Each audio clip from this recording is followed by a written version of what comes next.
Born and raised right here in Hendersonville, sure enough.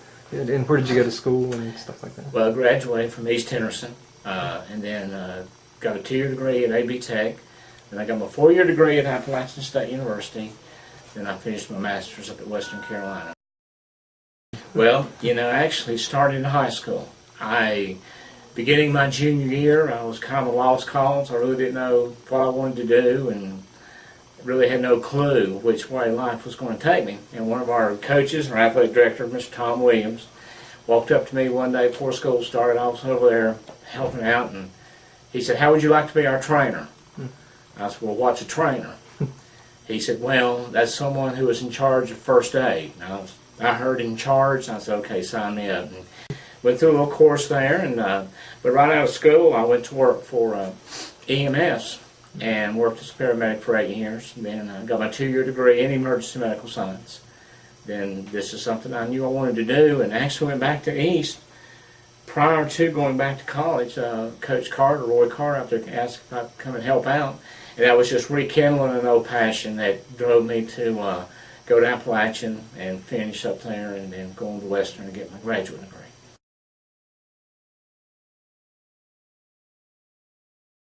Well, you know, the first one that comes to mind, of course, is obviously more recent because at my advanced years, the older ones seem to slip away. But just this past year, we were playing Franklin, the junior varsity, out at East Henderson.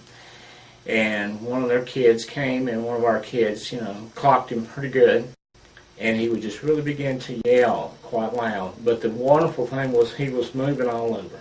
So that made us feel better. Now, we still put him on spine board and mobilized his cervical spine, but that was the first time in the 32 years of sports medicine I had one that was truly knocked unconscious. Goodness. Yeah. So now, when I worked the rodeo, that's a whole different story. You know, that's a whole different ball game there. Oh, goodness. Actually, I started playing guitar at an early age, had an old Stella guitar, which I still have, and the strings were like 3 inches off the neck. I'm exaggerating, but for 8-year-old fingers, it was pretty painful to play. So I really kind of just, you know, did a little bit with it. Got into high school, my senior year in high school. One of my friends had actually wound up marrying my first cousin. Played banjo. He's a great banjo player, Robert Capps. He asked me for senior assembly the last, you know, toward the end of our senior year. He said, "Would you come up and play guitar?" And I went to Foggy Mountain Breakdown, which was made very popular at that time by the movie Bonnie and Clyde. Oh. So, sure, all I had was a 12-string Yamaha, which 12-string in bluegrass, that's just taboo. You just don't do that. But I played it, and of course the kids loved it. I thought, it's kind of cool. So he asked me to, you know, we formed a little band, and my dad went over to Dunham's Music House in Nashville, which is no longer there, but only music store in the area. We bought a Gibson J50D acoustic 6-string guitar, which I still have. Fine sounding old guitar.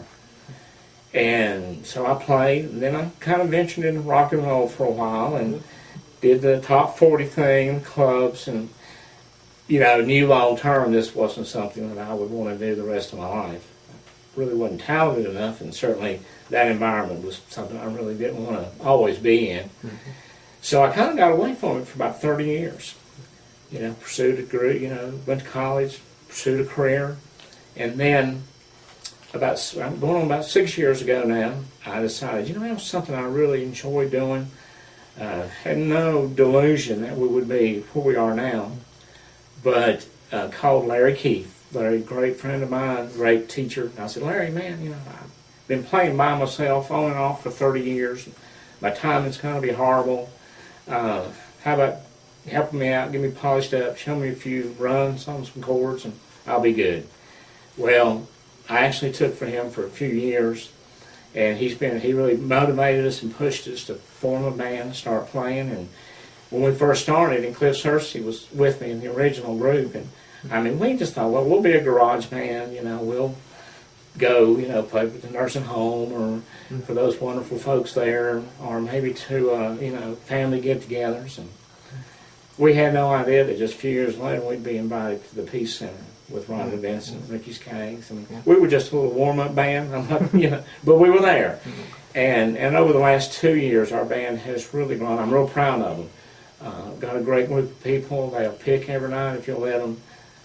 And it's been a lot of fun. And we work at it. We try to get better every show, but we certainly understand we got to have some fun too, because we're not making a ton of money doing that.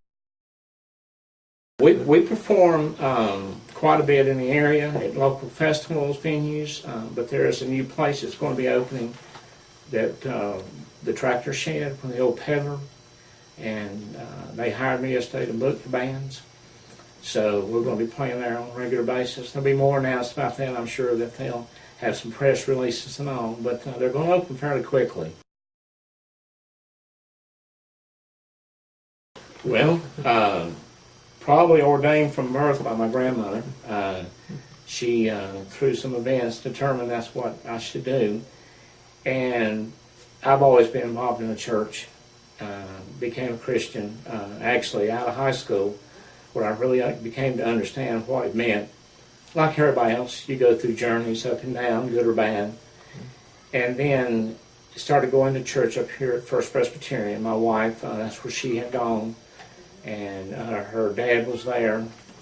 And so we decided that we would, go attend church there.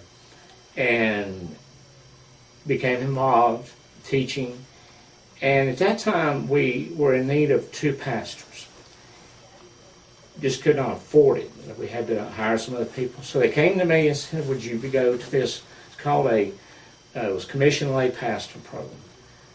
And I said, well, what is it? And it's basically, it was like a mini seminary. It went for 2 years, every other Saturday, all day for 2 years.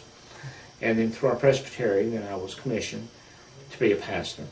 So I was at First Church Hendersonville for about 3 years, and then during my little brief retirement period at the office, I pastored a church in Asheville, Riceville Presbyterian. Wonderful, wonderful church. Country folks, my wife and I love them dearly. And then I was an interim though, and so they were able to get a great guy over there now. Love Chris to death. That's a wonderful job. As we came back here, and the church here offered me an associate position. So I do that now, so yes. But all ordained by the good Lord and guided and directed. It's a great opportunity. I enjoy it. I enjoy sharing with folks, and it's truly a calling.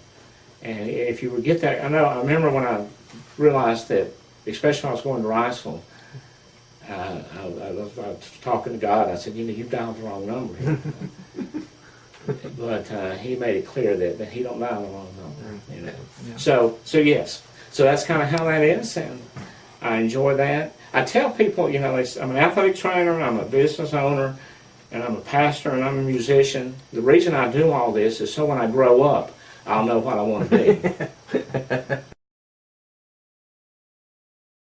Well, I first off, I'm married to a very understanding woman. And thank goodness for modern technology, and I can plug things in. But I am one at time to time like, oh geez, was I supposed to be at that meeting today, But it's, at work, my business partner's Laura Uzak, and she's wonderful. I mean, she runs that. I'm just there to support her. So, she takes care of a lot of the work for me. And it's certainly at school, I have a great group of coaches out at East Henderson. Great administration, great principal, great AD, great people. So it's like last week when I was inducted into the Hall of Fame. I told them, I said, I do not believe in a self-made man. I don't think that exists.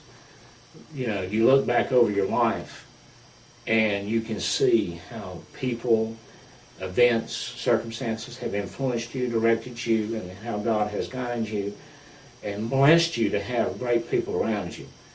I mean, so, yeah, I do a lot, but I have a lot of help.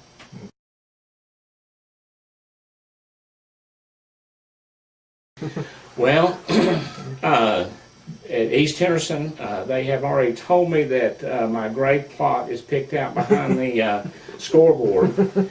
So I will assume I will be there for the rest of my natural life. So if that's 20 years or another 40 years, you know, I may be standing on the sidelines. I have no plans to quit ever. If I do, it will be because my health has failed me. But I absolutely love being at school with those kids. I've been doing it this long now, and I love it more every day. So why would that diminish? As far as the music, as long as God gives me breath and ability to play, I want to do it. And the same thing with the ministry.